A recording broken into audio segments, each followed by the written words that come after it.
Bien, ahí estamos. Bueno, entonces, la clase de hoy, al igual que la vez pasada, vamos a dividir el primer tramo, que es el espacio de teóricos, y después nos tomamos un break y retomamos con lo que es el espacio de seminario de Historia de la Psicología en la Argentina, para retomar desde donde empezamos la vez pasada, de donde dejamos, mejor dicho, la vez pasada. Sí me parece importante aclararles, digamos, esta cuestión que tiene que ver con que arrancamos hoy con los autores de la modernidad, porque los autores que vimos la vez pasada y lo que estuvimos viendo hasta ahora son autores que forman parte de la introducción a la materia. Esto es, Strasser, Arié, Carr, los historiadores, Foucault, etcétera, etcétera, son autores que hacen al contexto y de algún modo transversalmente recorren de algún modo todo el programa de la materia, porque tanto Strasser con su conceptualización de hecho y método nos permite pensar cada una de las producciones y cómo es que se articula el hecho y el método en cada uno de los autores. Del mismo modo que los abordajes que hacen a los modos de historiar o de historizar. ¿Sí? Entonces, lo que hoy arrancamos es efectivamente el desarrollo de la modernidad. Y arrancamos efectivamente con Descartes. Bien, así que posiblemente vayamos, no sé si un poco vertiginosamente. Es un autor muy importante, Descartes. Es un autor fundamental, en tanto no solamente está en la base de la constitución de la ciencia moderna, sino que además todos los autores que posteriormente vamos a ir viendo toman como interlocutor a Descartes. Así que en ese sentido,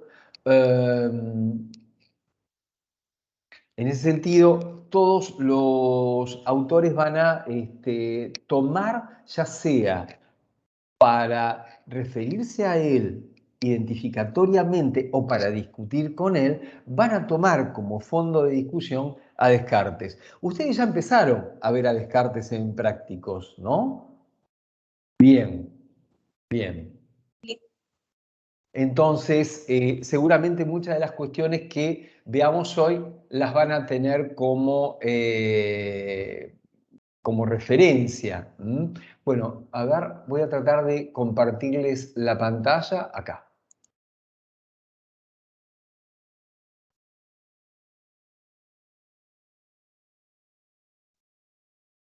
Bien.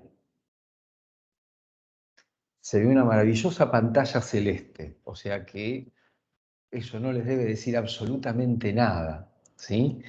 Bueno, lo que vamos a ver entonces, como les decía, es la introducción a lo que es los autores de la modernidad. Primero que nada, algunas cuestiones generales que me parece que son importantes de tener presente. La modernidad es un momento histórico, social, político y cultural determinado, que es inherente al escenario occidental, esto es Europa y América. La denominación de modernidad aparece hacia el 1800 para poder referirse a este periodo de tiempo que aparece fundamentalmente, digamos, posteriormente a la caída de la Edad Media, una vez que desaparece la Edad Media y se inicia, podemos decir, con el Renacimiento. Esto es en los siglos XV y XVI aproximadamente. Implica, digamos, un periodo muy, muy amplio. Nosotros no nos podemos referir en este momento a la complejidad que implica la modernidad, pero sí es importante decir que nuestra idea de la realidad, nuestra idea del mundo, nuestro imaginario, tanto social como cultural, es heredero de la modernidad. Es decir, nosotros somos hijos de la modernidad. Nuestra manera de pensar social, cultural y hasta subjetivamente proviene de la modernidad. Por eso es importante pensar la modernidad y por eso es importante pensarla en términos de incluso dónde es que se encuentra nuestro imaginario, nuestro origen social y nuestro origen incluso político y cultural, ¿sí? Hay algunos hitos que se toman como para tener en cuenta, digamos, para situar lo que es el comienzo de la modernidad. Uno de ellos tiene que ver con lo que, entre comillas, podemos llamar el descubrimiento por parte de los europeos de que existía algo como el continente americano. ¿Sí? Entonces, esto efectivamente cambia la idea de mundo que tiene Occidente e impacta muy fuertemente en la idea de mundo y en el imaginario social y político. Otro de los hechos que más o menos está al mismo tiempo es el desarrollo, la expansión de la imprenta. Tengan en cuenta ustedes, yo creo que lo habíamos dicho la vez pasada, hoy voy a retomar algunas cuestiones en relación a esto. Tengan en cuenta que efectivamente hasta el desarrollo de la imprenta, la difusión de los libros, la difusión de cualquier material escrito dependía de los escribas, es decir, de aquellos que transcribían, digamos, los materiales y no estaban, digamos, al alcance, como lo habíamos dicho en la otra oportunidad, de cualquiera, no solamente porque no cualquiera poseía libros, sino porque cualquiera no podía leerlos, ¿sí? Entonces, el desarrollo de la imprenta hace a una cuestión fundamental, que es la difusión del conocimiento, la difusión de la comprensión de la realidad y del mundo. En ese sentido, aparece un movimiento muy importante que se va a ir dando a lo largo de la modernidad. Por supuesto que no va a ser ni en 1500, ni en 1600, ni en 1700 en un modo ni en un punto en particular, sino a lo largo del desarrollo de la modernidad se van a ir produciendo distintos cambios que van a dar lugar a la sociedad industrial, a la revolución industrial, a una gran revolución científica, donde incluimos a Descartes, también a Galileo, a Kepler, pero también a Newton y a una gran cantidad de autores que van a cambiar la mirada del universo y del mundo. Y por otro lado, la emergencia del capitalismo, del individualismo burgués. Y por otro lado, la modificación en lo que hace a la relación del sujeto con el trabajo.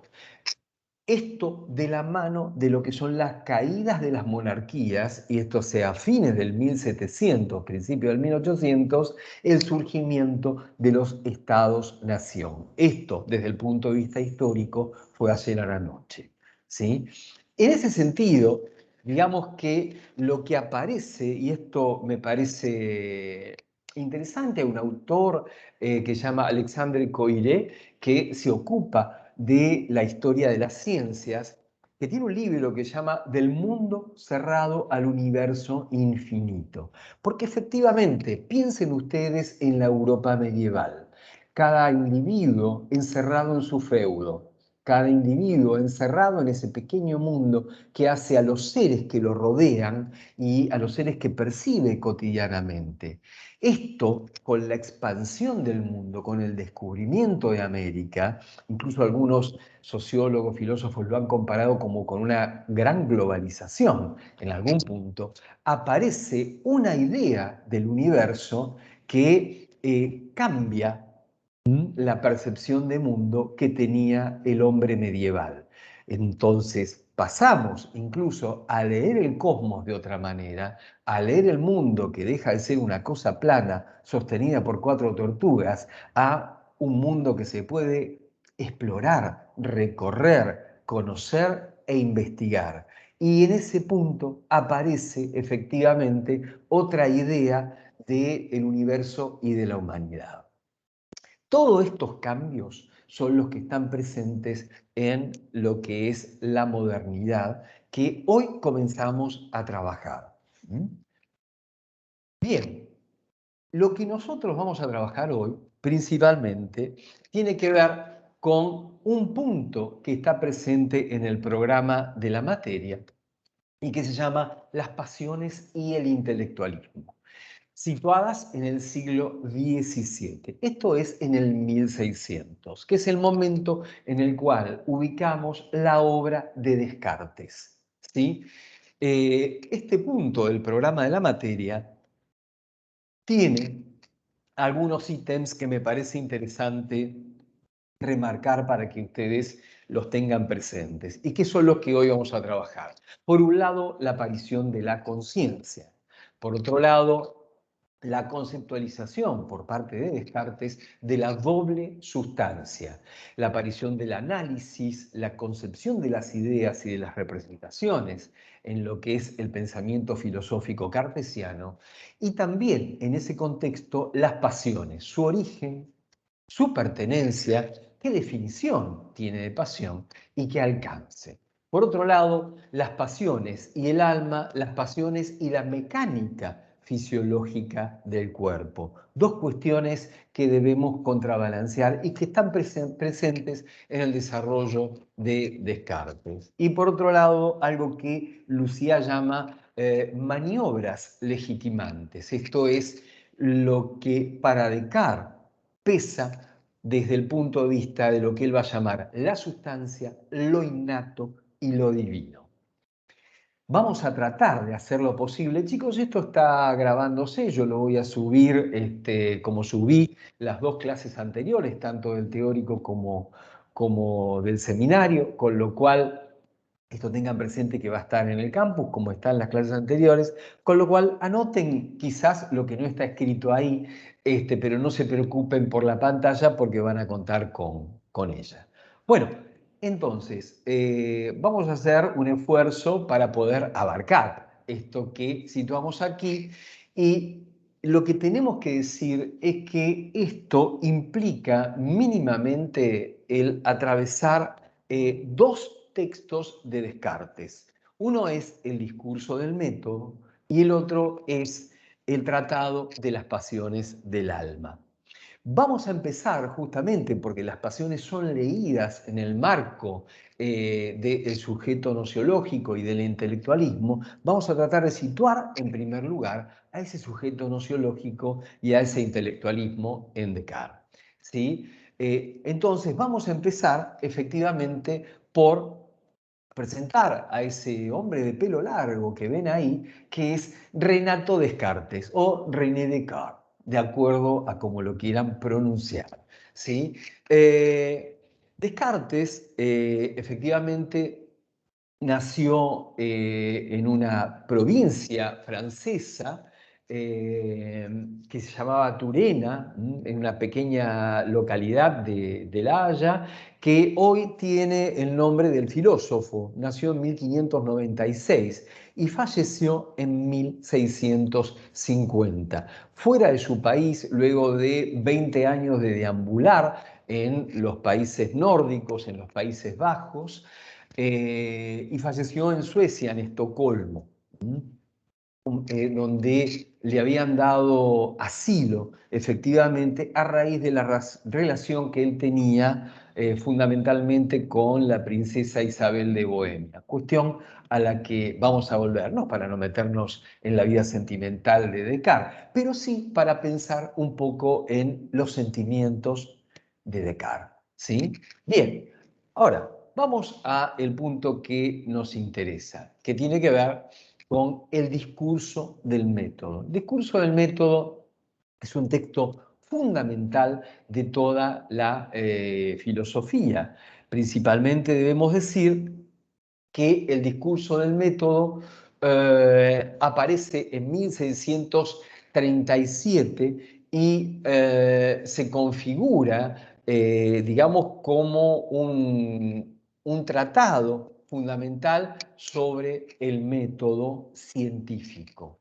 Ahora bien, el discurso del método tiene un título más largo que el que, por el cual se lo conoce.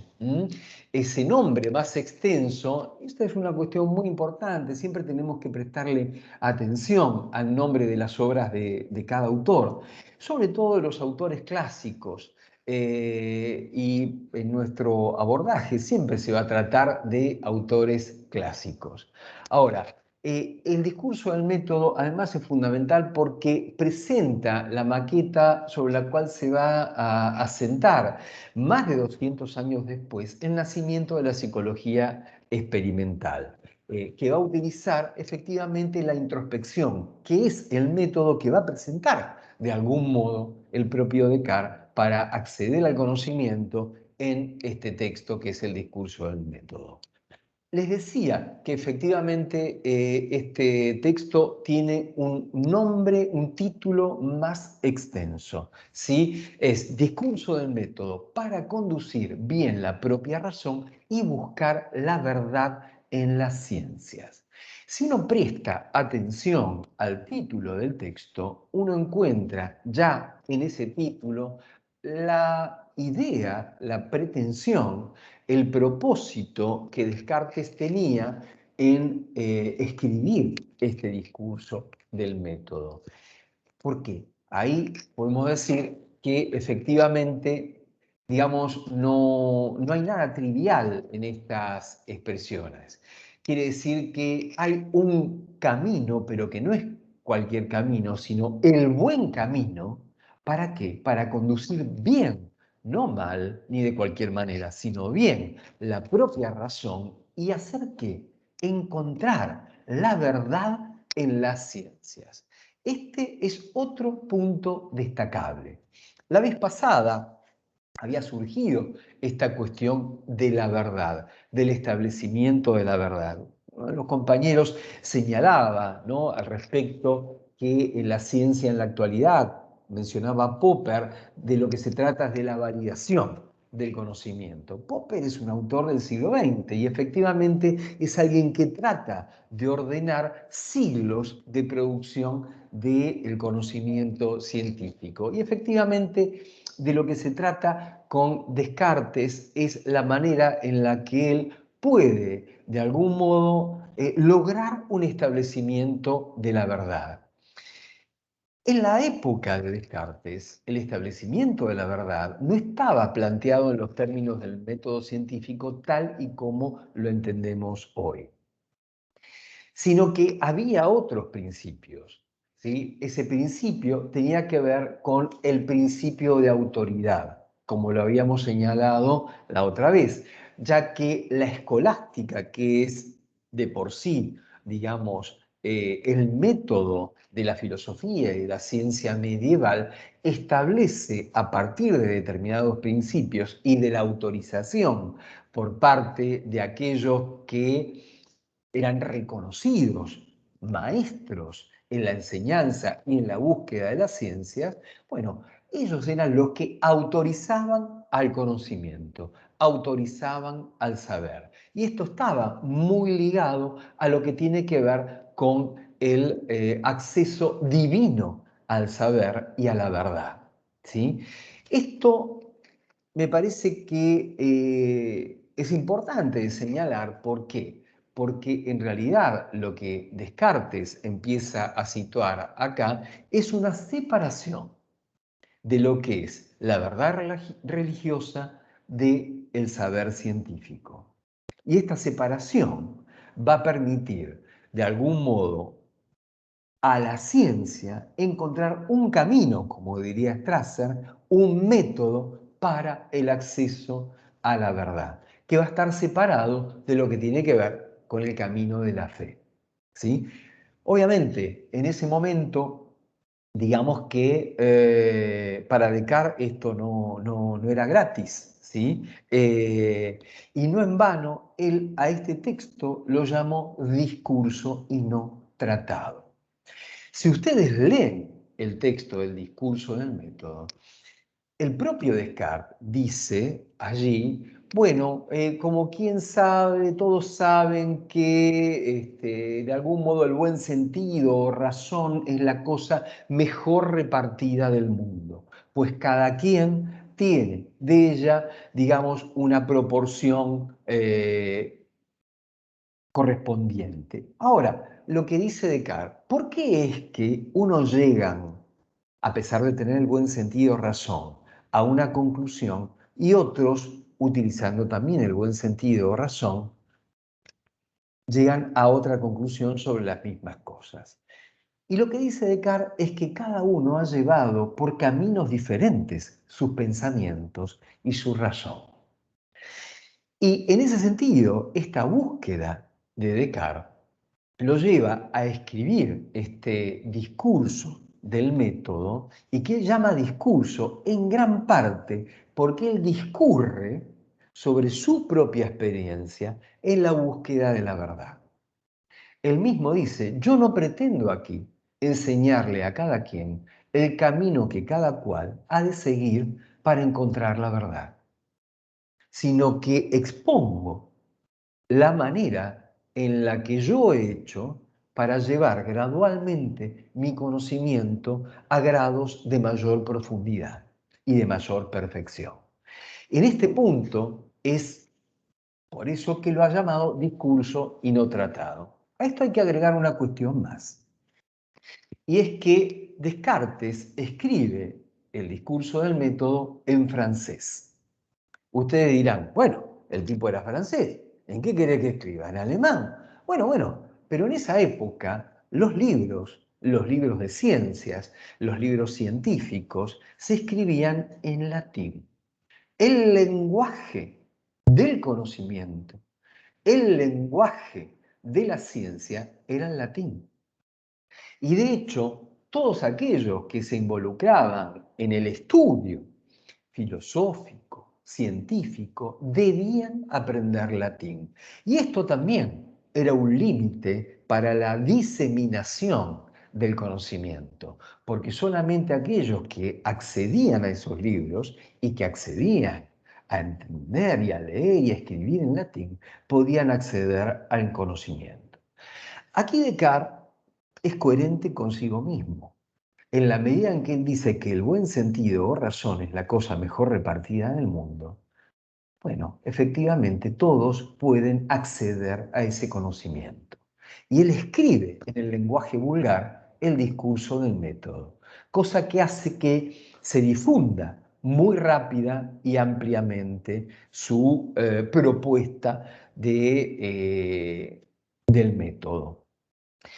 Al mismo tiempo, podemos pensar que hay allí una cierta estrategia de Descartes, dado que hacía poco tiempo, antes de que él publicara el discurso del método, había sucedido un episodio que era el episodio del juicio a Galileo. Y él no quería correr con la misma suerte que Galileo. Efectivamente, había un escrito que Descartes evita publicar conjuntamente con el discurso del método, que se llamaba Du Monde, del mundo, y que hablaba del movimiento del mundo. Justamente, si ustedes averiguan o quizás lo sepan, saben que en realidad el problema con Galileo no era plantear, digamos, que la Tierra se movía alrededor del Sol. No, simplemente lo que planteaba Galileo era que se movía. El problema era que se movía y por eso aparece esta frase famosa de Galileo, eppure si muove, ¿no? Porque efectivamente, por más que lo condenen, igualmente el mundo y las estrellas van a seguir teniendo movimiento. Esta es una de las cuestiones que les planteaba cuando al comienzo les mencionaba este pasaje que se da de lo medieval a la modernidad, de un mundo cerrado a un universo infinito, en donde la estática del mundo era necesaria, pero aparte necesariamente garantizada por el poder divino. Lo que implicaba que mover eso era atentar contra el orden del cosmos. Y esto es lo que había hecho Galileo y efectivamente Descartes quería cuidar el pescuezo también. Por eso, de algún modo, escribe este tratado, pero le pone discurso. Y en definitiva lo escribe también, efectivamente, en francés. Bien, allí también una cuestión que me parece importante señalar es que, digamos, en todo este movimiento, este método, que es el método que él va a encontrar aquí, se van a ir, digamos, colocando como una matriz general de todo el saber científico. Por eso allí es donde ponemos en duda si se trata de un discurso o de un tratado, porque en definitiva toda la modernidad va a encontrar el método, efectivamente el método analítico, como el principio fundamental de acceso a la verdad científica. Y es en ese punto que situamos esto, ¿no? Que separa el saber religioso de la verdad científica, al darle la ciencia su propio camino, su propio método. Bien, vamos a avanzar un paso más.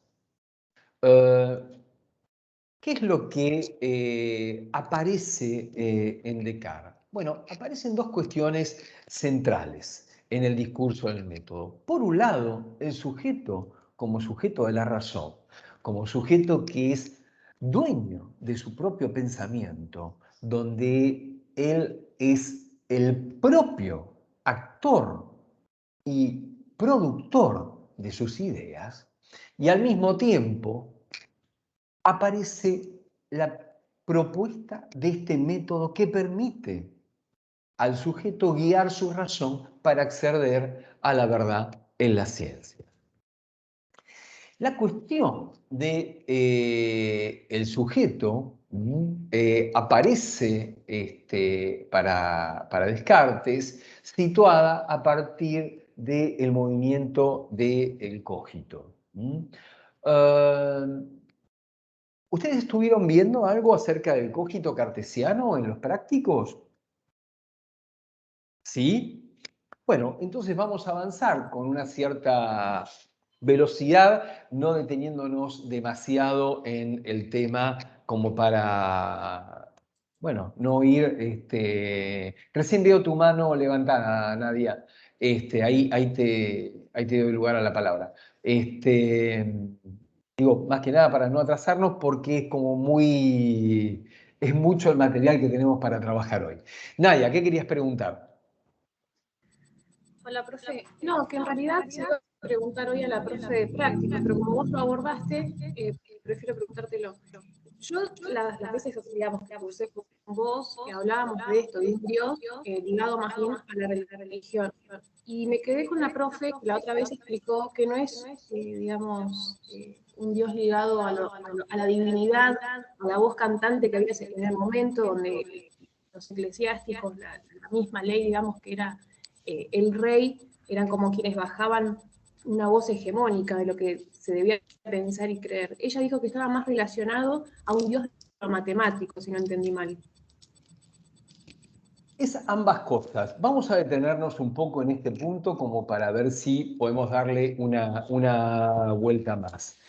Y también como para que se entienda un poco mejor. ¿Cómo es que llega Descartes al cogito? ¿Sí? Cogito, cogitar, por, digamos, de algún modo eh, actualizarlo, es pensar, ¿sí?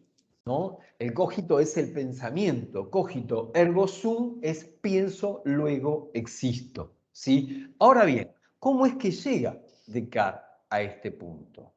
La primera cuestión que Descartes necesita es situar, baja la mano Nadia, así sé que ya, salvo que la quiera levantar de vuelta después.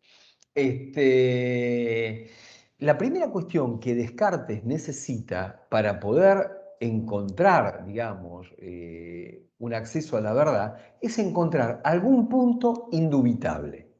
En las meditaciones metafísicas, en la segunda meditación, donde él prueba que el alma, de hecho se llama así, de que el alma es mucho más fácil de conocer que el cuerpo, y también prueba la existencia de Dios, lo cual no es poca cosa, ¿sí? Efectivamente, él ahí da cuenta de cuál es ese camino para acceder a la verdad, cosa que también va a aparecer, va a reaparecer como un tema fundamental en el discurso del método.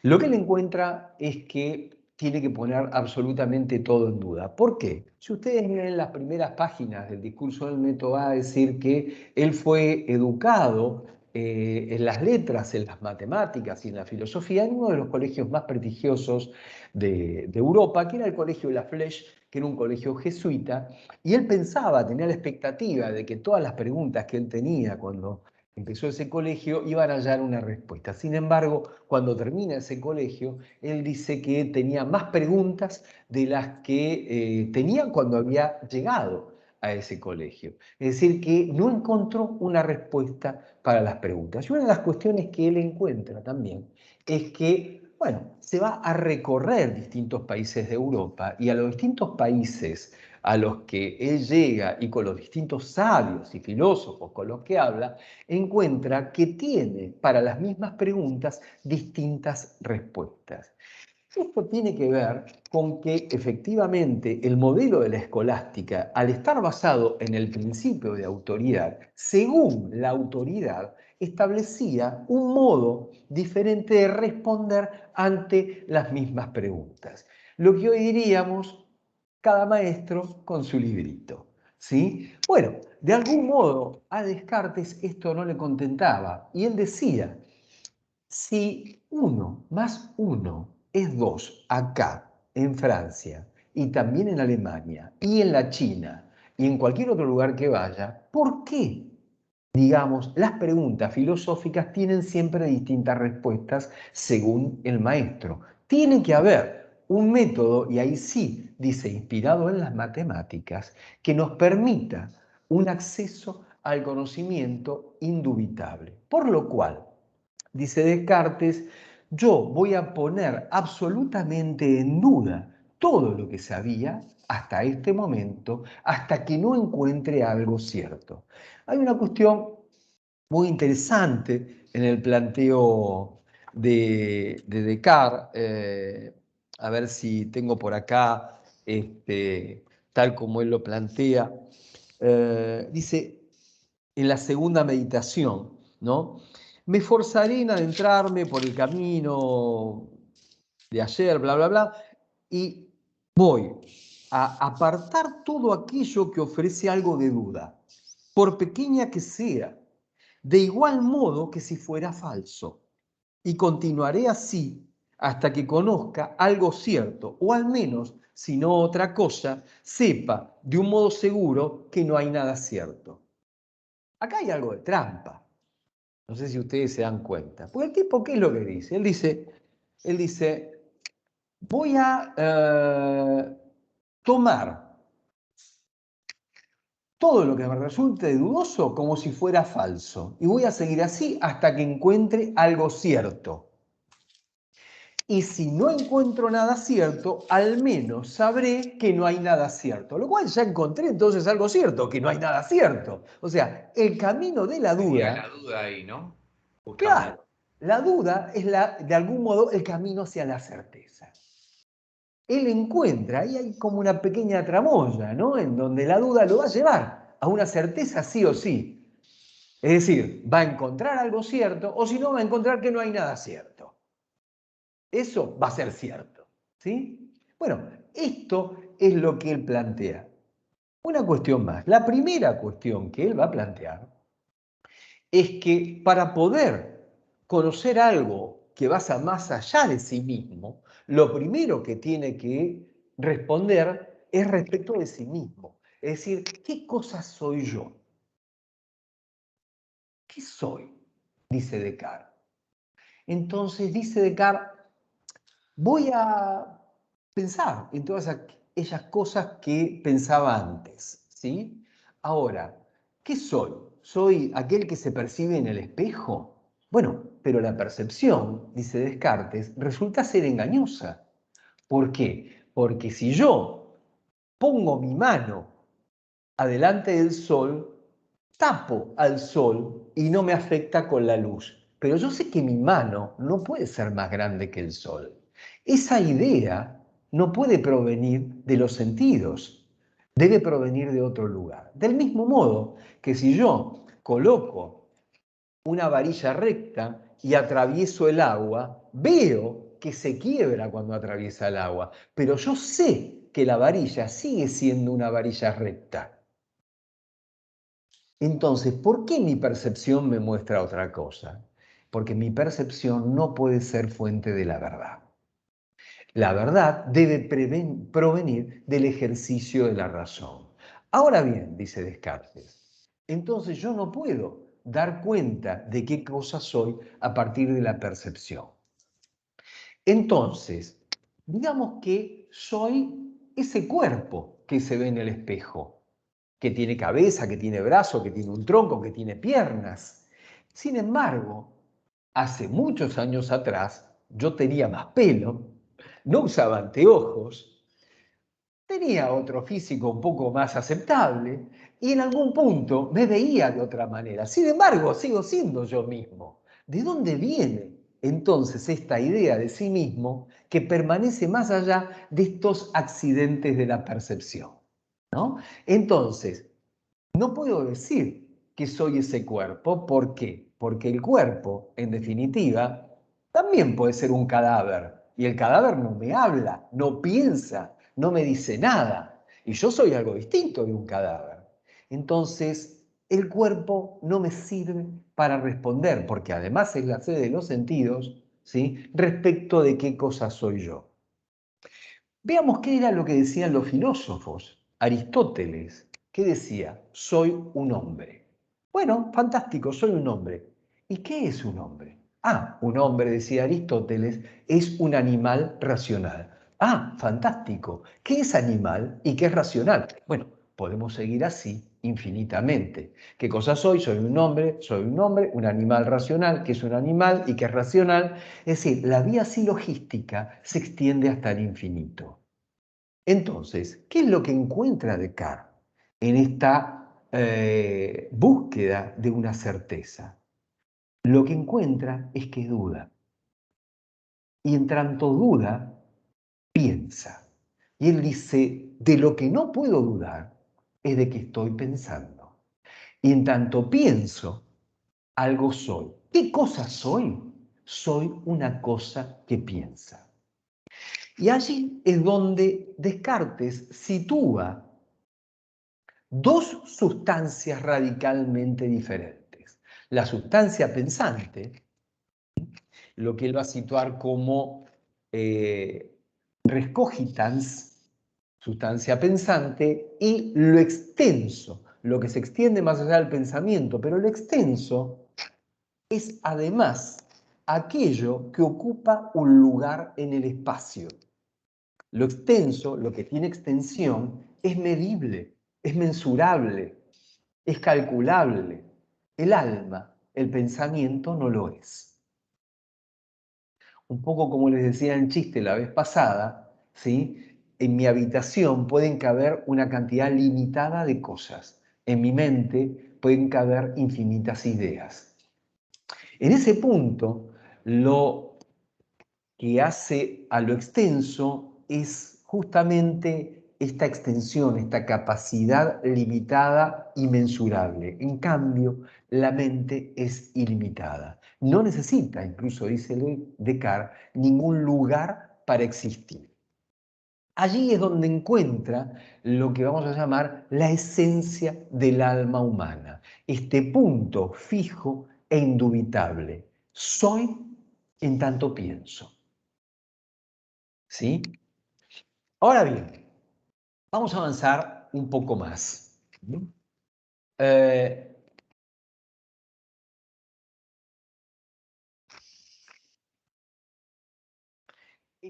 Eh, esta duda, que es el punto de partida, lo lleva, como habíamos dicho, a descartar los sentidos como engañosos y a encontrar este punto de certeza que está dado en el pensamiento en tanto tal, ¿sí? Ahora bien, ¿cuál va a ser el modelo del pensamiento de Descartes? Él en algún momento va a plantear, ¿no?, la hipótesis de un genio maligno, ¿sí?, de un pequeño demonio, ¿sí?, que lo hace dudar. incluso él dice, bueno, pero si hay un genio maligno que me hace dudar a mí. Entonces, en tanto me hace dudar, no es que él pone los pensamientos en mí, yo soy algo en tanto dudo. Es decir, que ahí tengo una certeza y en tanto dudo pienso, y eso es un punto absolutamente indubitable.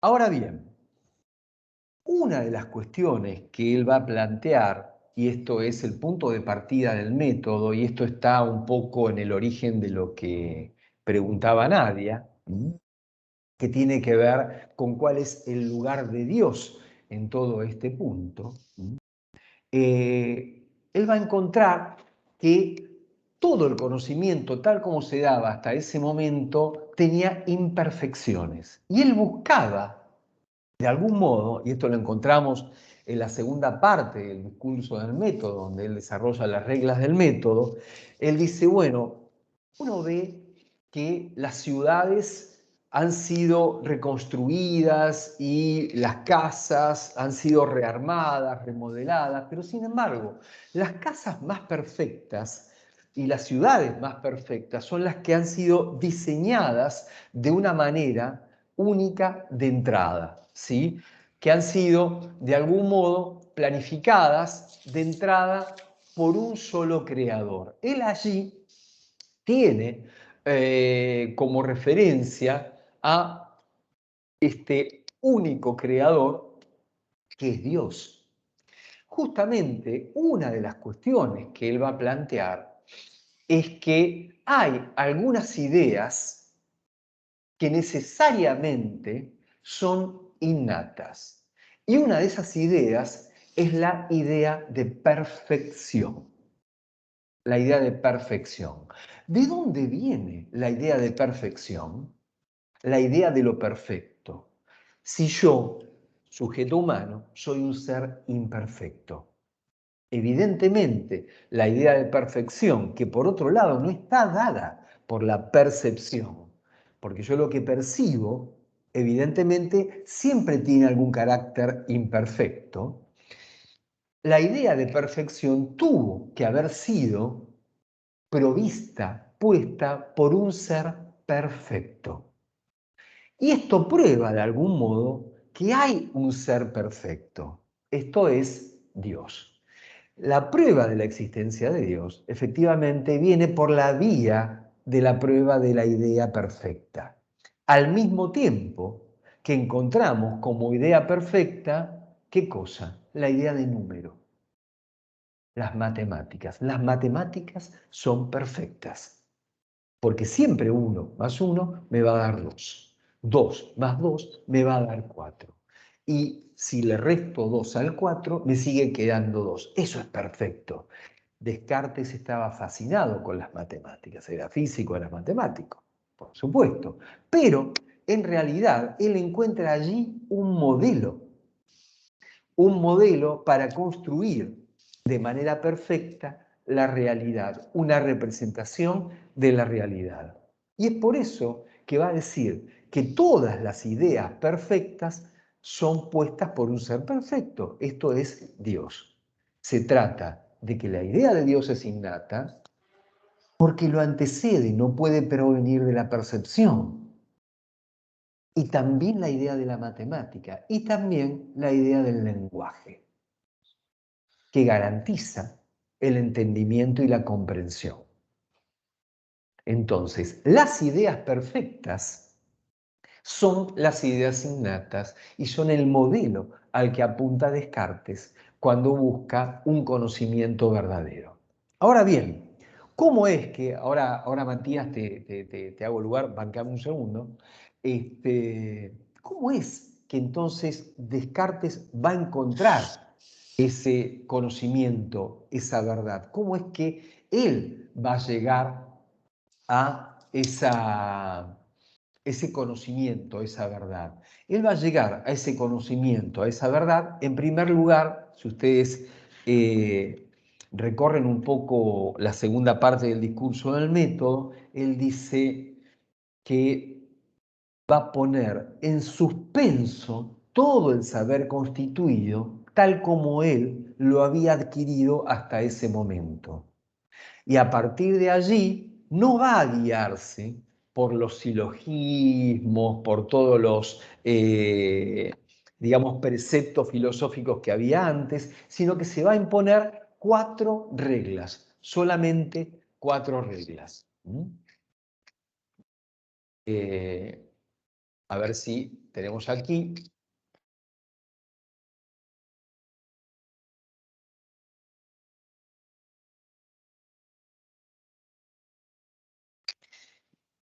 Las 4 reglas van a estar desarrolladas en este, digamos, en este apartado, la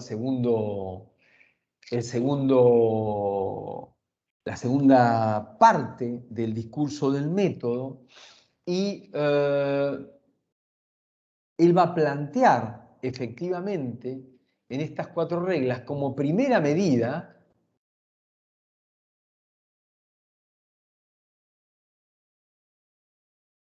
Me puse a hablar y me salté el PowerPoint, se habrán dado cuenta, ¿sí?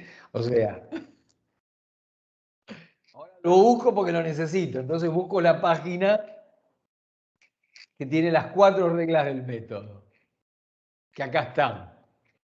Regla 1, se las presento. No admitir como verdadera cosa alguna como no supiese con evidencia que lo es. Es decir, evitar cuidadosamente la precipitación y la prevención, no comprender en mis juicios nada más que lo que se presentase tan clara y distintamente a mi espíritu que no hubiese ninguna ocasión de ponerlo en duda. El primer movimiento que va a hacer Descartes es la duda. La duda es el primer paso del método. Él va a poner en duda, y la duda va de la mano de aquello que es oscuro y confuso, que es lo que se opone a lo que es claro y distinto. Y lo que se opone a lo que es claro y distinto, justamente, es lo que no es simple, sino que es complejo. Y entonces, si es complejo, ¿qué es lo que puedo hacer? Bueno, puedo dividirlo, porque como es complejo, es compuesto en cada una de las partes que los componen. Acá hay una cuestión fundamental, que el análisis que aquí aparece, donde divido en partes, fíjense que dice dividir cada una de las dificultades que examinare en cuantas partes fuere posible. Esto significa, y es por lo cual se ha llamado atomismo a esta concepción, a una división atómica. ¿Atómica por qué? Porque ustedes saben que el átomo, desde el punto de vista filosófico, ya no desde la física, es lo indivisible, ¿sí? Es decir, divido hasta que no puedo dividir más. Si yo quiero saber cómo está construida una pared, tengo que, de algún modo, separar las partes en las que está compuesta. Tiene pintura, tiene revoque, pero aparte tiene ladrillos y tiene una mezcla. Pero la mezcla también la tengo que dividir en partes. Es decir, tiene arena, tiene cal, tiene cemento. Tengo que cada uno de los elementos separarlos y aislar, ¿sí? Entonces, ese análisis es la esencia del método de Descartes, la descomposición del todo como un complejo en sus partes más elementales. Por eso es que hablamos de elementarismo o de atomismo al hablar del análisis o del método cartesiano. Después aparece, como dice Descartes, conducir ordenadamente mis pensamientos, empezando por los objetos más simples y más fáciles de conocer, para ir ascendiendo poco a poco, gradualmente, hasta el conocimiento de los más compuestos, e incluso suponiendo un orden entre los que no se preceden naturalmente. ¿Qué quiere decir esto de que no se preceden naturalmente? Claro, si yo veo una casa, lo primero que veo es la fachada de la casa, pero en realidad yo tengo que desarmar el todo e ir de lo más simple a lo más complejo. Y para construir la casa, yo voy a empezar primero por los cimientos, después por las columnas, después por las vigas, etcétera, etcétera, etcétera. Tanto de construcciones no sé cómo se sigue hasta allá, ¿sí? Bueno, Pero efectivamente iré ordenadamente de lo más simple a lo más complejo. Del mismo modo que todos ustedes aprendieron las matemáticas, no empezaron por el cálculo trigonométrico ni tampoco por el cálculo infinitesimal. Empezaron por los números primos, empezaron por la suma, por la resta, después la multiplicación, después la división. Es decir, de lo más simple a lo más complejo. Es el orden que no es natural, pero de algún modo es el orden racional que encuentra Descartes, que va de lo simple a lo complejo. Esta cuestión, tanto el análisis como el orden de lo simple a lo complejo, lo vamos a encontrar muchísimo a lo largo de varios autores de aquí en adelante, ¿sí? Y esto es una cuestión fundamental que vamos a tener que aprender a situar, ¿sí? Bien, y el último paso tiene que ver con hacer recuentos tan integrales y revisiones tan generales que pueda estar seguro de no haber omitido nada. Es como cuando desarmamos un reloj. Tenemos que volver a colocar cada una de las piezas en su lugar para que el reloj vuelva a andar. Si nos falta alguna pieza, no va a andar el reloj, ¿sí? Entonces, funciona analíticamente. ¿Sí? Nuestro pensamiento de lo simple a lo complejo, descomponiendo el todo en sus elementos, en sus partes. Bien, Matías, vos querías hacer una pregunta.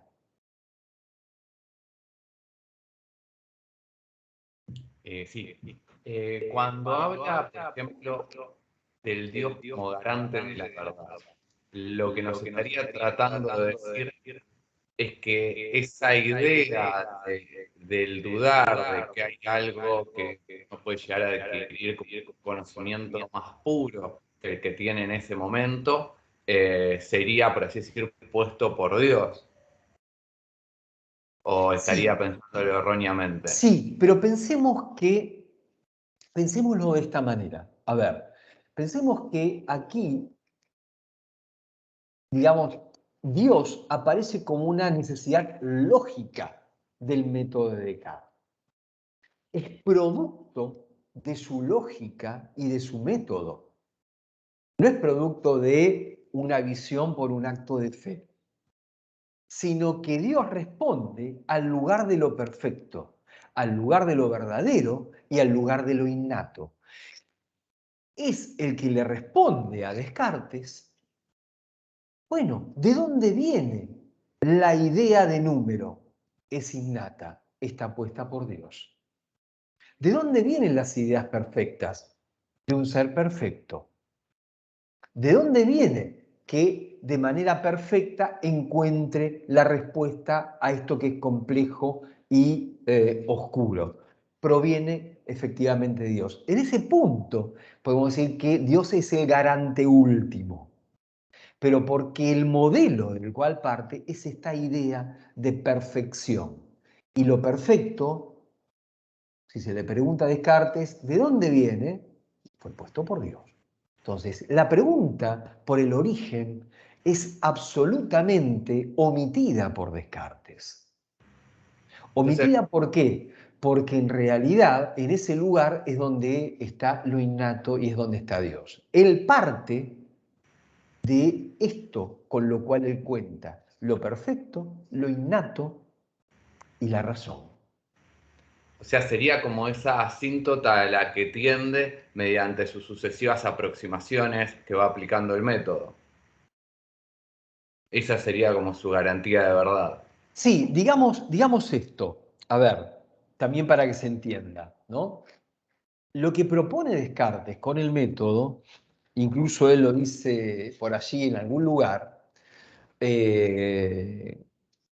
y aparte como es una frase que me gusta, seguramente debo haberla puesto acá en este PowerPoint, el método funciona como un garante de la verdad. Descartes dice justamente, no habiendo más que una verdad para cada cosa, aquel que la encuentre, cualquiera que la encuentre, sabe de ella todo lo que se puede saber. ¿Qué quiere decir?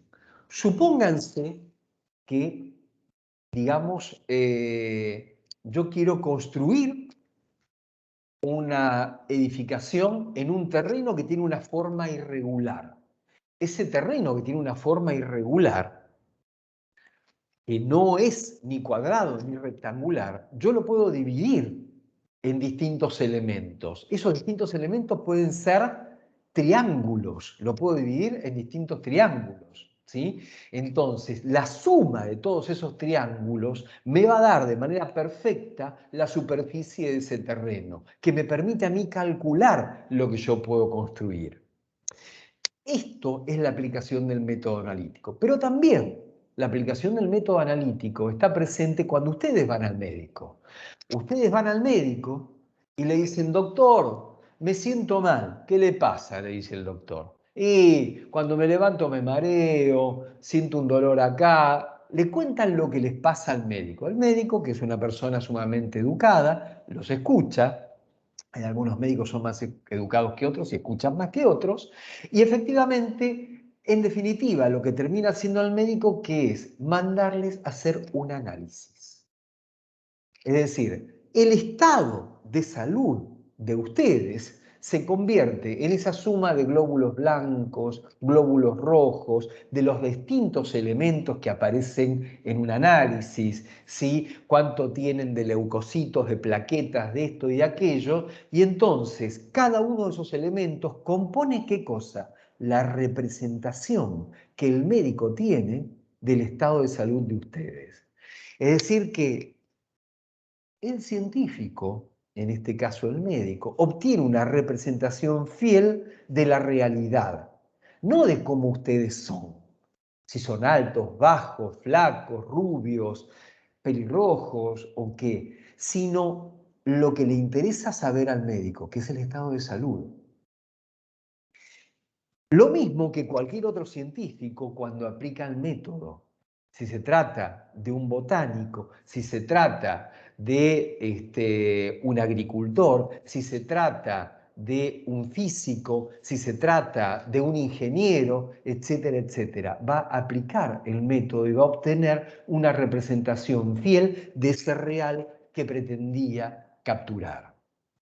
Es decir, ya no se va a guiar por la percepción, se va a guiar por el análisis racional. Y en la conciencia va a tener una representación fiel de lo real que va a dar lugar a un conocimiento único, homogéneo y universal. ¿Esto qué quiere decir? Que si vos vas a otro médico y te manda a hacer análisis, también va a tener la misma representación. Es decir, el análisis, el método, funciona como garante de la verdad en tanto fideliza el encuentro de un real con la representación que lo representifica en términos racionales fielmente. ¿Se entiende, chicos? ¿Es una abstracción de la percepción? ¿Es una? ¿Abstracción de la percepción? No.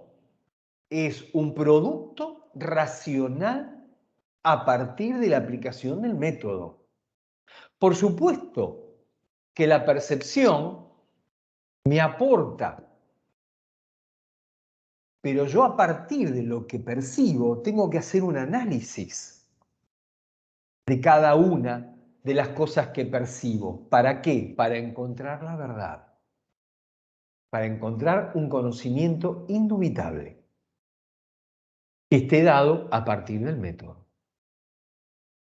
Esto, por eso Lucía habla de que lo que yo obtengo en la conciencia es una representificación fiel de ese objeto. ¿Entienden? Pero es porque utilizaste el método, digamos, a través del Es método porque utilicé llegaste el a la método. verdad.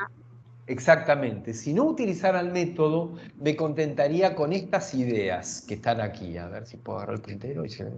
Con estas ideas. Las innatas, que las tengo, porque puedo hablar, el lenguaje, porque puedo sumar 2 más 2, 4, ¿sí? Las adventicias que nacen de la experiencia sensible y forman parte de nuestra experiencia común, que me permite, digamos, cuando veo un colectivo que cruza por la calle, cuando yo quiero cruzar, frenarme, para no cruzar y que me lleve puesto, ¿sí? Y las facticias, que son la combinación de ambas ideas. Perdón, y si algo queda fuera del método, por ejemplo, Dios, Dios es ¿dónde lo ubico? imposible que esté ¿El fuera del relato? método. Dios es imposible que esté fuera del método porque de Es el algún que modo garantiza la está en verdad. la esencia misma del método, ¿sí? Porque en definitiva, antes de dar un paso hacia cualquier conocimiento, lo primero que tuvo que hacer Descartes es probar la existencia de Dios, en tanto fundamento de la percepción, ¿sí? Entonces, en ese No lo sentido, dice nada. así Descartes, Sí, fundamento de la percepción, pero nosotros podemos decirlo así. Sí, Únicamente quedaría fuera del método estas opciones que dio recién. exacto. Quedan por fuera porque no aplico el método. Insisto. O sea, el método es el método científico. Cuando Descartes dice, cuando yo quiero encontrar un camino que me conduzca hacia la verdad, bueno, ahí es donde Descartes introduce el método. Ahora bien, ese método dio lugar a la astronomía, a la ingeniería, tal como la conocemos, a la bioquímica, a la medicina, tal como la conocemos, tal como la conocemos hoy. Quizás tengamos tiempo después para hablar, digamos, lo que era la medicina antes del 1700, ¿sí? Pero efectivamente no estaba fundada por los parámetros que hoy nosotros reconocemos a partir de los análisis de laboratorio y una cantidad de cuestiones. ¿Sí? ¿Bautista? No, nada, en relación un poco a esto que venimos hablando, entonces Descartes sí tiene una creencia en Dios y sí lo utiliza como argumento para su método y demás. Sí, y yo diría que de Yapa le salva el pescuezo. De algún modo, Sí, sí. yo probé la existencia de Dios, guarda, a mí no me pongan el cañote, yo no soy Galileo, ¿eh? Claro, sí, no, lo hace a propósito. Uno puede decir que es una picardía cartesiana. Podría ser, pero no del todo, porque en definitiva Descartes necesita probarlo y forma parte de la esencia misma de su lógica racional. ¿Sí? Sí, además es como que también es un punto de base para lo que después plantea en el discurso del método, así que tiene coherencia que tenga una Sí, creencia en Dios. total, total, total. Piensa en otra cuestión, ¿sí? ¿Qué viene ahora? A ver. Perdón, porque no lo tengo en memoria esto. No, vamos a las pasiones, pero perdón, vuelvo para atrás.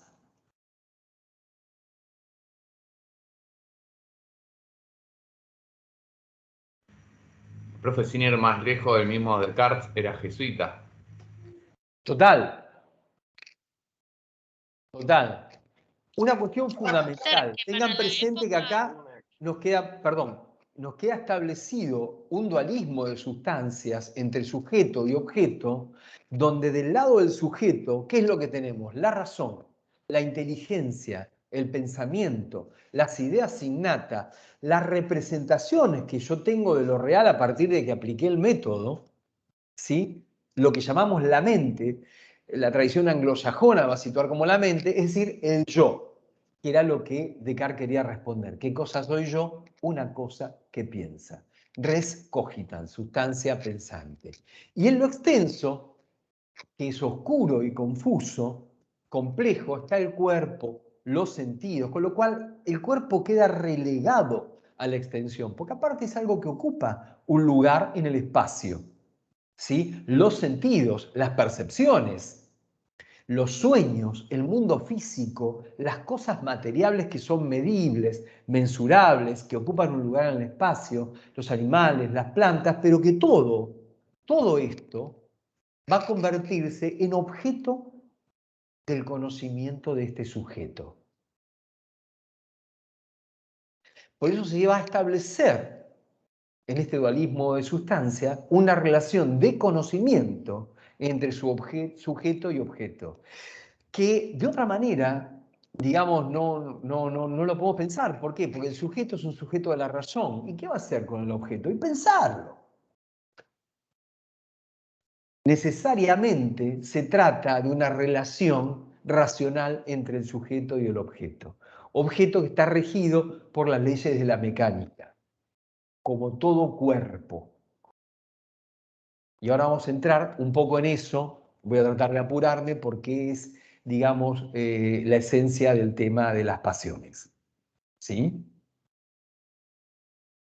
Perdón, profesor, antes que pase otra cosa, rapidito le consulto, que entiendo Dale, perfecto, pero necesito de alguna manera racionalizar un poco estas ideas primeras que describían la existencia de Dios, ejemplos de ideas innatas. La idea de número, fundamentalmente. Pero esa es la fundamental. La idea de Dios mismo, porque es perfecta. Todo lo que tiene que ver con lo perfecto, Pero todo digo, lo que esa tiene idea que ver de con lo Dios, perfecto es esa idea de Dios y innato. de perfección no entra dentro justamente de la duda. O sea, entiendo que sea para salvarse el pescuezo, pero me parece que no logro verlo como una idea justificada. Es que no es Logro entender.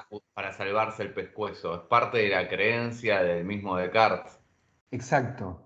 Claro. Lo que pasa Exacto. es que No en lo- la Si No te época tiene más es pones, explicación muy que esa. difícil si te pones a pensar imaginarse también es si te una pones a cuestión de pensar en la lo época. implícito de que está en el texto del discurso del método y demás, y te pones a analizar en profundidad, te das cuenta que tiene lógica eso que plantea, que no es parte de...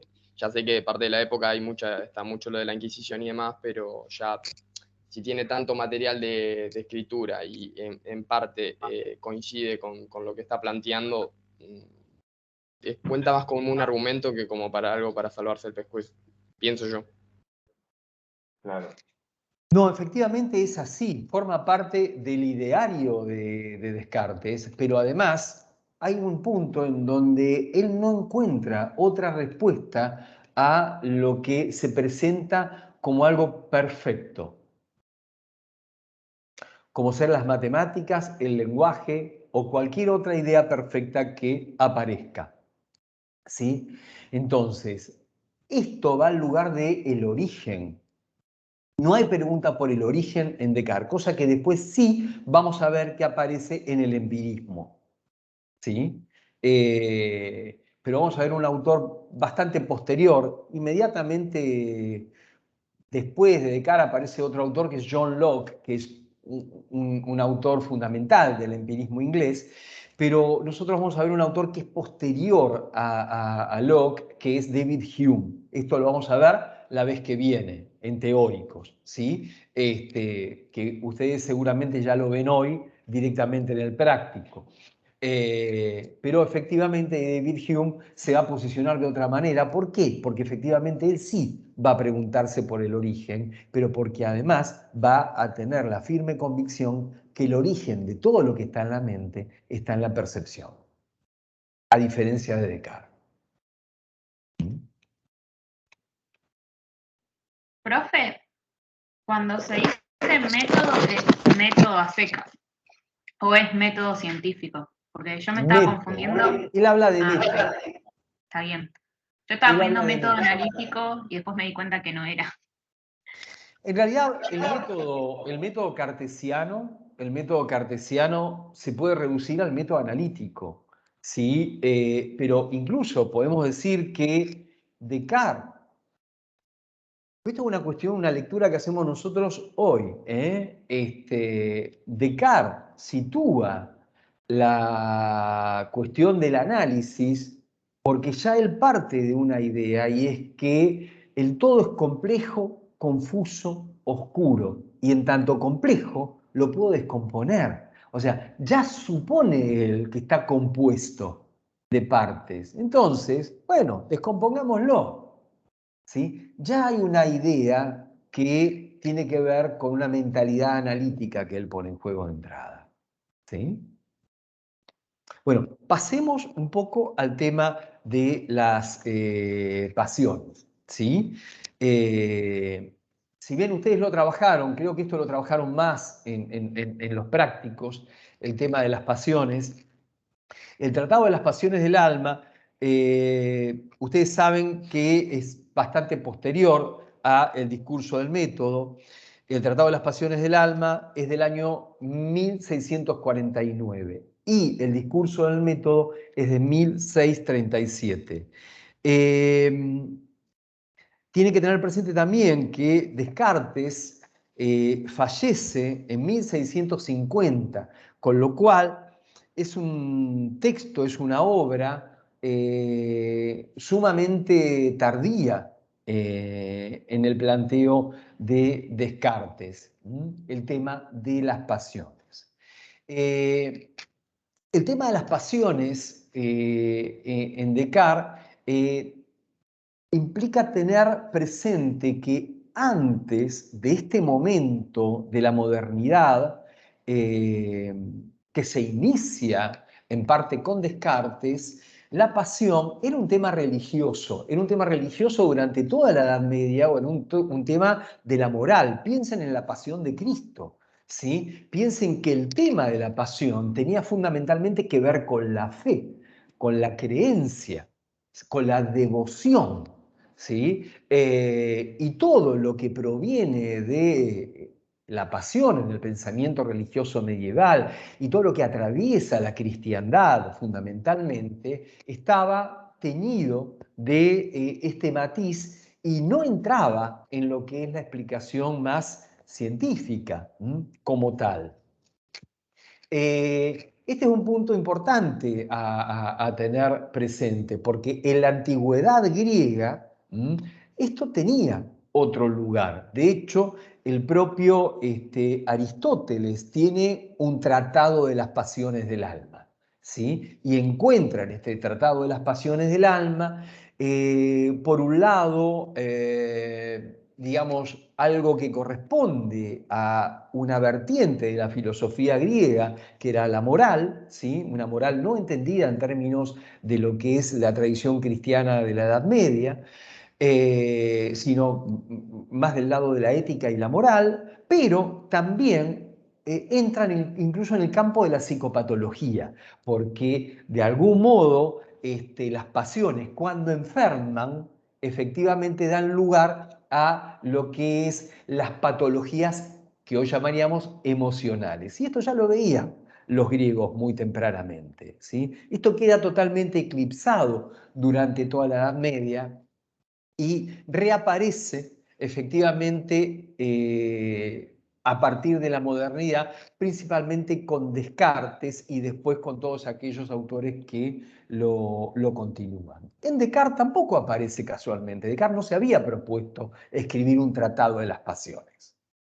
Descartes lo único que se proponía era, se estaba carteando con una princesa que era la princesa Isabel de Bohemia, ¿sí? Esta princesa Isabel de Bohemia le hace una pregunta a Descartes y todo lo que es el Tratado de las Pasiones surge de allí, de este planteo que le hace la princesa Isabel de Bohemia. Estoy buscando la pregunta, donde le dice: ¿cómo se produce la acción de la res cogitans o alma sobre el cuerpo y viceversa? Es decir, ¿cómo la materia puede ejercer una acción sobre el alma? Esta es la pregunta que le hace Isabel en 1643. Dice, pues habiendo dos cosas en el alma humana de las que depende todo conocimiento que podemos tener de su naturaleza, una de las cuales consiste en que piensa y la otra en que al estar unida a un cuerpo puede actuar y padecer con él, no he dicho nada, dice Descartes, de esta última, esto es de la pasión.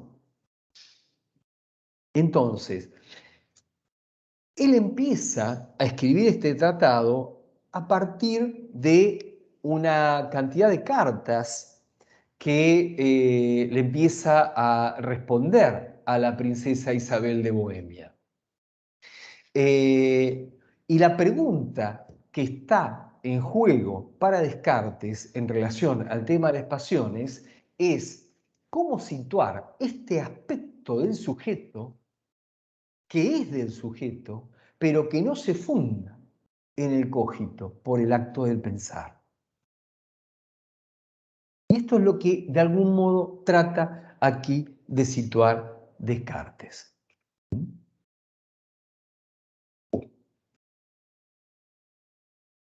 Hice medio a las apuradas este cuadrito, ¿sí? Así que por eso aparecieron primero las flechitas. Bien. Antes de llegar a este punto, vamos a ver 2 o 3 cuestiones.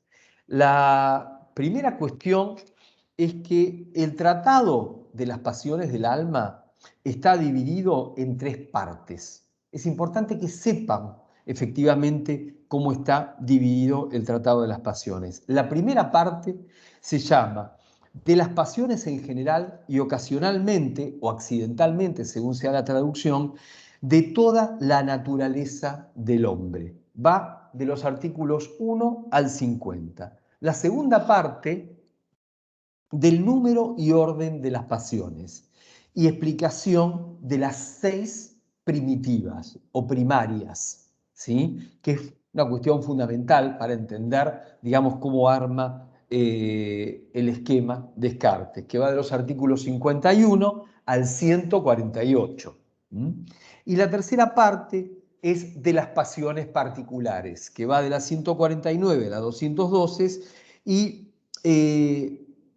es, digamos, la parte donde habla de determinadas pasiones en particular y hay una selección de algunas de ellas que ustedes tienen en el texto. Bueno, como les decía antes, una cuestión fundamental de la cual trata Descartes es, digamos, la posición que él tiene, es dónde ubicar lo que es del sujeto y que no se funda en el cogito por el acto de pensar. Y esto es lo que está en el centro de la pregunta de Isabel. ¿Cómo se produce la acción de la res cogitans o alma sobre el cuerpo y viceversa? Es decir, cómo la materia puede ejercer una acción sobre el alma. Gran parte de los desarrollos que se van a hacer a lo largo de la modernidad, después de Descartes, e incluso las primeras ideas que tienen que ver con cómo se afecta, las primeras explicaciones científicas. Allí va a estar, por ejemplo, Pinel, que fue el padre de la psiquiatría clásica, las primeras ideas que van a aparecer acerca de la patología mental, incluso van a tener que ver con cómo es que las pasiones pueden enfermar. Bueno, por un lado, digamos, hay una cuestión importante que aclarar, que es que este trabajo, cuando lo escribe Descartes y cuando decide publicarlo, él le manda al editor una carta con una aclaración donde dice: mi propósito no ha sido explicar las pasiones como orador, ni tampoco como moralista, sino solo como físico. Esto es físico, que puede ser médico o que puede ser un científico. Él trata de dar una explicación científica de las pasiones. No apunta ni a una versión literaria, ni a una versión religiosa, ni una versión como moralista. Por eso es que termina realizando un estudio científico de la máquina del cuerpo, por así decir. ¿Por qué? No olviden ustedes que el cuerpo, para Descartes, funciona como una máquina. Y sus consecuencias dentro de lo que podemos considerar la física cartesiana. Dentro de lo que es la física cartesiana, ustedes se van a encontrar un concepto, que es un concepto muy antiguo de la medicina. que es el concepto de espíritus animales. ¿Sí? Este concepto de espíritus animales supone la vieja noción de espíritu que estaba considerado en la tradición milenaria, ya incluso algunos plantean que es anterior a los griegos, que era la mezcla del alma con el cuerpo, ¿no? En latín era cúpula animae cum corpore, que es algo así como la mezcla o complementariedad entre el cuerpo y el alma. Proviene de una vieja tradición naturalista y médica y concretamente lo que permite explicar, sobre todo en el texto que nos interesa, que es el de Descartes, es el pasaje de información entre el cuerpo y el alma. Estrictamente, las partes más sutiles de la sangre, rarificadas por el calor del corazón, presentan en el cerebro y en la glándula que nosotros conocemos como glándula pineal, como espíritus animales. Esto figura en la parte 1, en el artículo 10. ¿Sí? Él da una explicación de esto. Pero lo que llamamos espíritus animales, tendremos que entender que no es un espíritu. Son partículas pequeñas, elementos muy pequeños que viajan a una velocidad impresionante a lo largo del cuerpo por el fluido sanguíneo. Una cuestión interesante para tener en cuenta es que muy poquitos años antes, hacia el 1630 y pico, se había descubierto la circulación sanguínea, que hasta ese momento no se conocía.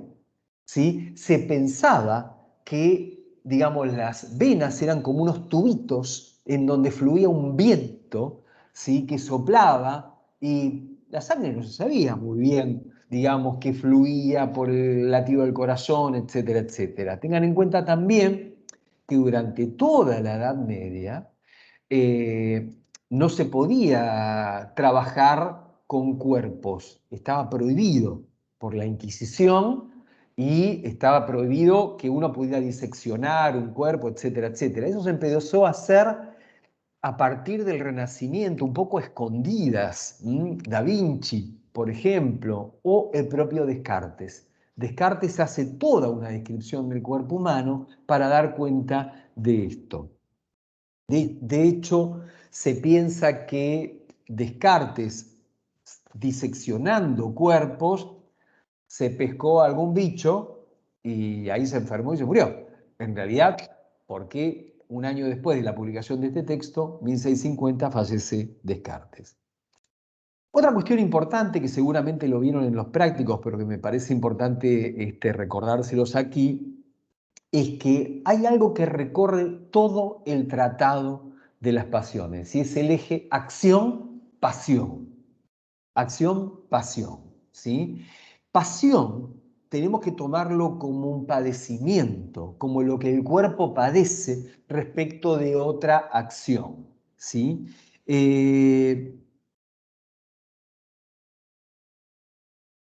Entonces, en ese sentido, hay como las dos caras de la misma moneda, como lo menciona en algún lugar Descartes, en donde lo que es acción para un sujeto es pasión para el otro.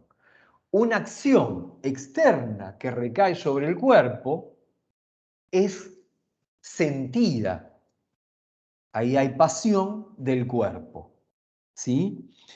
Bueno, la otra cuestión que me parece importante situar es que se trata, cuando hablamos del eje de acción-pasión, dos nombres para un mismo hecho, para una misma circunstancia. Esto también es importante tener presente. Acción y pasión son la misma cosa, son lo mismo. Nada más que para un sujeto es la acción y para el otro es la pasión. Lo que en el alma es una pasión, en el cuerpo es una acción. Esto ustedes lo pueden encontrar en la página 83-84. Y él define de distintas maneras las pasiones. Hay un principio que recorre también todo el tratado y sitúa que, por un lado, las pasiones son estados del alma, y al mismo tiempo, tal como dijimos, se trata de la misma cosa, las pasiones son acciones del cuerpo.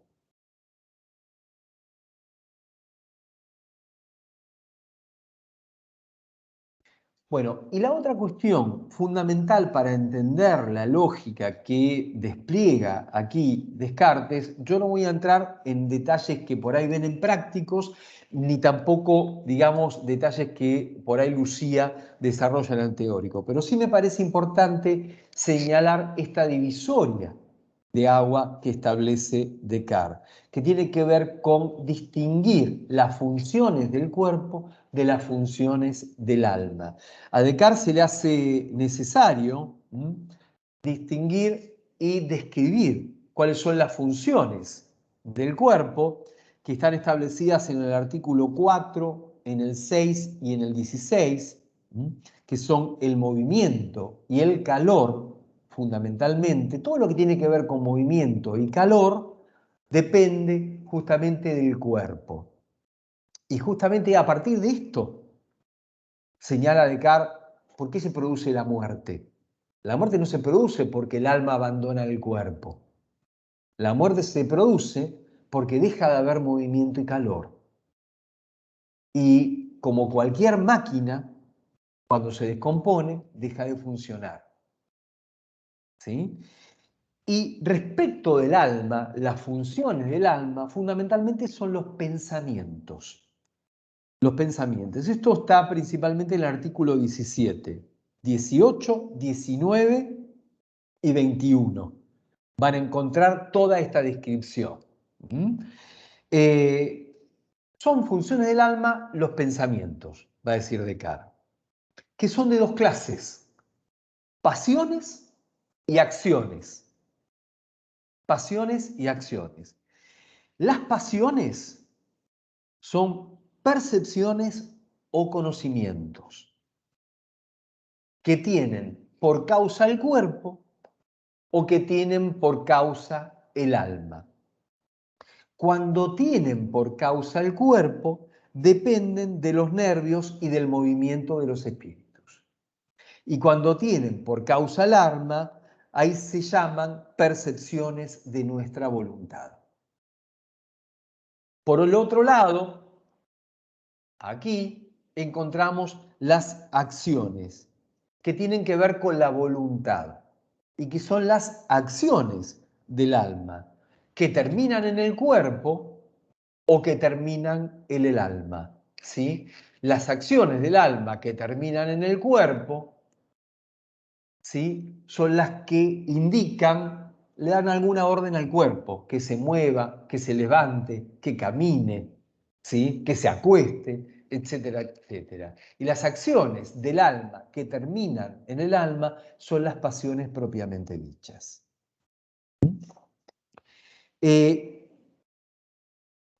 Una última cuestión y con esto cerramos.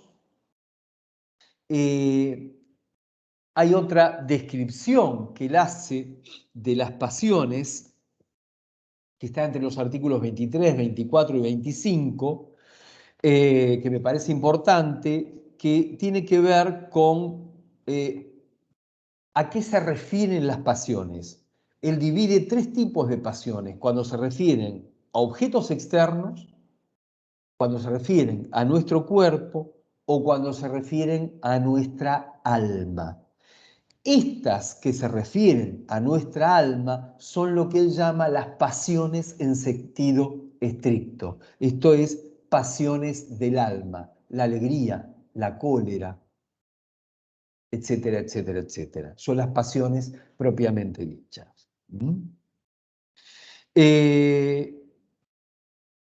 Bueno, otra cuestión que me parece importante también aclarar, que a veces se suele dar como alguna confusión, ¿no? Y que se suele pensar, y esto hay lecturas de esto, de que el alma está en esa pequeña glándula, ¿no? Como si fuera la localización del alma. Piensen en lo que dijimos antes. El alma es inextensa. Es decir, no ocupa ningún lugar en el espacio. Entonces no puede estar en ningún lugar el alma.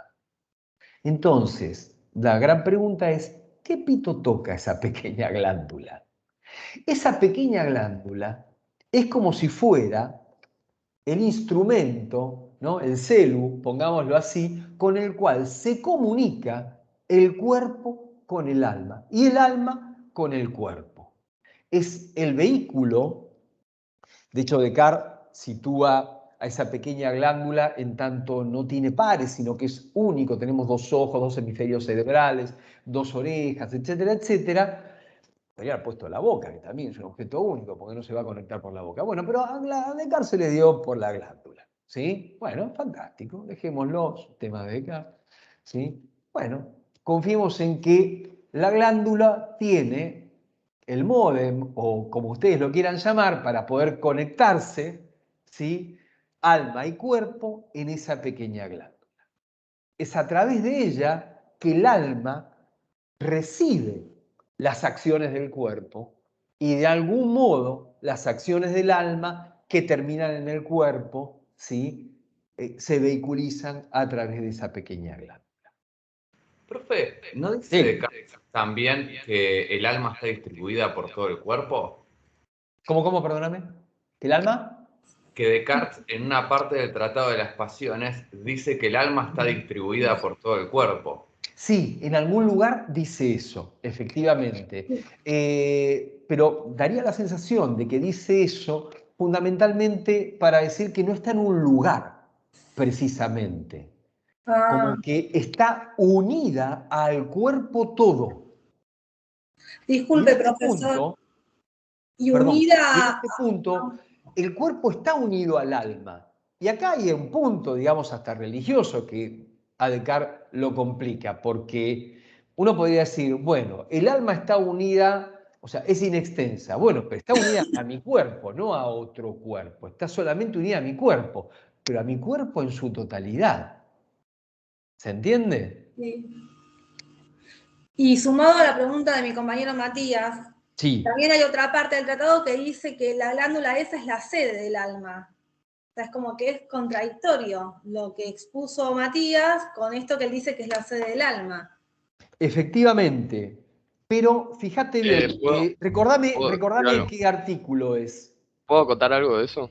No me Sí, acuerdo. dale. Con respecto a eso, es que la sede del alma sí es la glándula, pero por el medio de los espíritus se comunica por el fluido de la sangre y los nervios al resto del cuerpo. O sea que la función principal se da ahí, en la glándula, pero por eso está distribuida en el resto del cuerpo. Es como que así se comunica con el cuerpo, por medio de la Claro, sangre. él dice que se comunica, pero que si tuviéramos que encontrar en algún lugar, la sede sería esa. Claro, la sede es porque esa, vos pero para poder llamarla al está. alma tenés que ir a la sede. Está bien, genial, gracias. Es el domicilio real. Claro, le tenés que mandar un telegrama. ¿Dónde se lo mandás? A la glándula. Es como que Dios está en todos nosotros, pero hay que ir a la iglesia a conectarse con Él. Pongamos que ahí está la iglesia, en la glándula. Es llamativo que esté en el cerebro también, ¿no? En una parte del cerebro la base. Y sí. En realidad, Descartes utilizaba todos los conocimientos de su tiempo. Descartes no tenía todavía el conocimiento de la neurona, que recién se descubre hacia fines del siglo XIX por Ramón y Cajal, pero lo que él encuentra y lo que él arma acá es algo muy similar a lo que es la red neuronal, nada más que una red comunicacional por las venas. Es Sí, como que ya está abriendo un camino también para ese lado, ¿no? Increíble. En el artículo 31 es donde dice que está en el cerebro, esa pequeña glándula, la ubica en el cerebro en el artículo 31. Exacto. Porque en definitiva, por más que sea la perfección Dios, qué sé yo, él dice que la perfección es la razón, y la razón necesita ubicar las cosas espacialmente. Bueno, acá hay una cuestión fundamental, ¿sí? Las pasiones, acá él ubica las pasiones del alma. Él ubica las pasiones del alma. Él ubica algo que es del sujeto, que tiene que ver con la alegría, la tristeza, el amor, el odio, la ira, estas pasiones que son del alma. ¿Sí? De hecho, se Ahora bien, lo que manifiesta dice también. Descartes es que con eso no hacemos ciencia. No hacemos ciencia con las pasiones. Hacemos ciencia con los pensamientos y no con la pasión. ¿Puedo hacer una pregunta? Sí, Hola. sí, claro. Cuando él habla de las percepciones, dice que unas impresionan en los sentidos y otras impresionan el alma. Dice que están las causadas por el cuerpo, que dependen de los nervios. O sea, estas percepciones las divide en dos, las causadas por el cuerpo y las imaginaciones. Sí. Y de la imaginación dice que no dependen de los cuerpos, que no pueden ser incluidas en las acciones del alma. Esto es en el artículo 21. No te escuché lo último, que no dependen del cuerpo. Y que no pueden ser incluidas en las acciones del alma, porque no lo generan los espíritus. Se forman fortuitamente por mellas que hay en no sé, en esta glándula, ¿no? Son los sueños, como ejemplo. Esto es en el artículo. Sí, es lo que les mencionaba antes como las ideas facticias. Eso que les mostraba en el esquema anterior, pero ¿no? digo, Tipos de ideas. Mi pregunta está vinculada a que si son mellas provocadas por los espíritus tiempo atrás, de alguna manera esas imaginaciones son consecuencias de causadas por el cuerpo o por el impacto de algo ajeno, o sea, de un objeto hacia el cuerpo, que a través de los espíritus termina formando más adelante quizá un sueño, pero digo, ¿no está formado de alguna manera por el cuerpo? Puede ser, Descartes al menos yo no recuerdo que lo haya planteado, pero ¿por qué? Porque esto llevaría a plantear que en el alma tenemos ideas que provienen de la experiencia, pero que también Descartes plantea esas ideas, pero que él las desecha en lo que tiene que ver con el conocimiento, fundamentalmente. O sea, no es que no hay en el alma, digamos, ideas que provienen de nuestros sentidos o de nuestra experiencia. Sí, efectivamente, lo mismo que nuestros sueños, pero nosotros, digamos, el sujeto racional, el cogito y la ciencia no funciona por la vía ni del sueño, ni tampoco de la pasión. ¿Se entiende? Bueno, de hecho dice que la virtud se llega a la virtud a través de la razón, que es desechando las pasiones. Exacto. El fin último es evitar las pasiones. Limitarlas, evitarlas. Es más, sí. cuando estamos muy tomados por la pasión, bueno, hay que enfriarse, ¿sí? Vas, Claro. abrís la heladera, entonces te pones ahí al fresquito, se te pasa la calentura y entonces ahí pensás, ¿no? Como se suele decir, bueno, no reaccionar en caliente. ¿Puedo acotar algo con respecto a lo que dijo, creo que Francisco?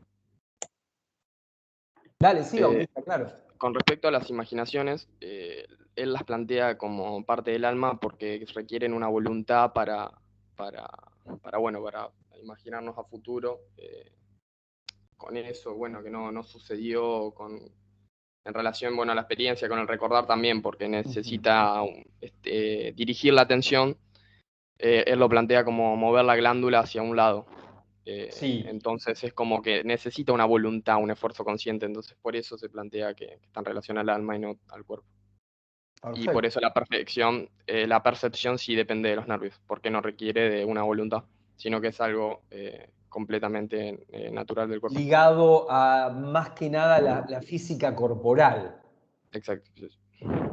Exacto. Por eso, digamos, esto lo fuerza a Descartes a armar como una especie de fisiología, ¿no? de algún modo. Un soporte fisiológico. Bueno, Profesor, chicos, disculpe, ¿le puedo hacer sí, una consultita? Porque estoy hace ratito levantando la mano. Usted en un momento dijo que las acciones del alma que terminan en el alma misma son las pasiones propiamente dichas. las acciones del alma, no, yo lo que dije es que las percepciones, las pasiones en general son percepciones, ¿sí? Que se refieren a 3 clases de objetos diferentes, ¿sí? Objetos externos a nuestro cuerpo o a nuestra alma. Esto está en el artículo 23, 24, 25. Y allí es donde habla de las pasiones en sentido estricto, que son las percepciones que se refieren a nuestra alma. Ahí Esas está, son las eso yo había pasiones. entendido, pero me pareció escuchar que había dicho esto otro, entonces me hice un matete tremendo. Lo otro también lo dije, pero no referido a esto. Hiciste una combinatoria, pero Sí. son cosas Ah, diferentes. sí, porque yo también tengo anotado anteriormente pasiones propiamente dichas.